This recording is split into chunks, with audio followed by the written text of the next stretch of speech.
What's going on, guys? Nando here, back with another video, and today we're considering things when deciding to buy the Motorola G5 Plus. Now, if you're new to my channel, what I like to do is I like to take a look, review a device, give it a good 2 weeks, a week at least, and come up with some things that I find are very important about that device that people should know if they're considering buying it. So that's why I name my videos Things to Consider. Now, this isn't a final review. These are just a couple things that I think are important that people should consider if looking into this device. Now, in front of us, we have the Moto G5 Plus. We've got a new one with a 5.2-inch screen, 1080p resolution, a 12-megapixel camera hump, and a 3,000 milliamp hour battery. So, number one thing to consider when buying this phone: do you value battery life over screen resolution and screen quality? If you do, this phone probably should be in your list of phones to consider. In my previous video, I discussed the battery life on the Moto G5 Plus and how fantastic it was. You can easily get anywhere from 6 hours of screen on time onwards with this phone.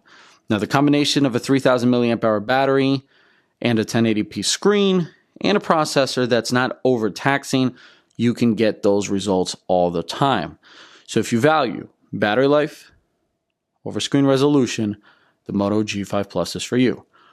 On the other hand, if you value screen resolution, screen quality, such as the new Galaxy S8 and their Infinity Edge displays, or the LG G6 and that new aspect ratio, even the Google Pixel, phones like that, this phone isn't for you. Because although this 1080p screen does produce nice colors, it does not get very bright.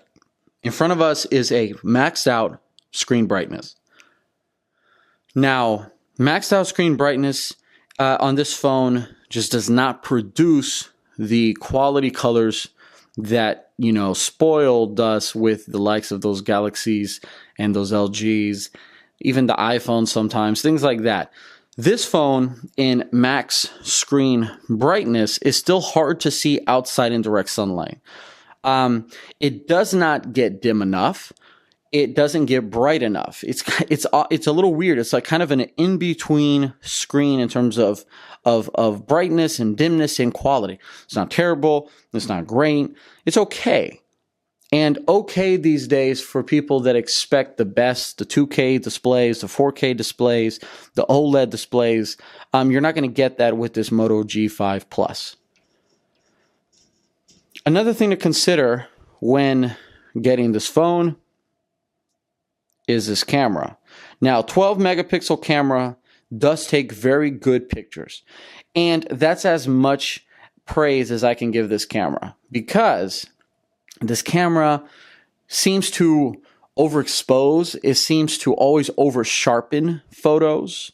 The photos taken on this phone, both with the front facing camera and the rear facing camera, just seems to try to do too much with the post-processing work, and the photos just come out too sharpened. Almost like as if it's trying to compensate for the lack of detail. It's trying too hard, and honestly, for an average consumer looking to just pull out their phone and take a picture, it's going to take okay photos.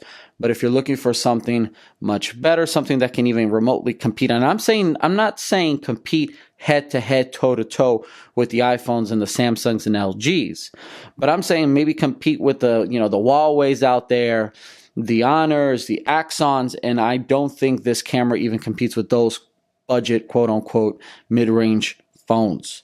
So in considering this phone, consider the battery life, consider the screen, and consider the camera. The battery life will not disappoint, the screen will, and the camera might. Guys, just some things to consider when looking at the Moto G5 Plus. I'm Nando. I'll catch you in the next video where I'll give you my final review on the Moto G5 Plus. Peace.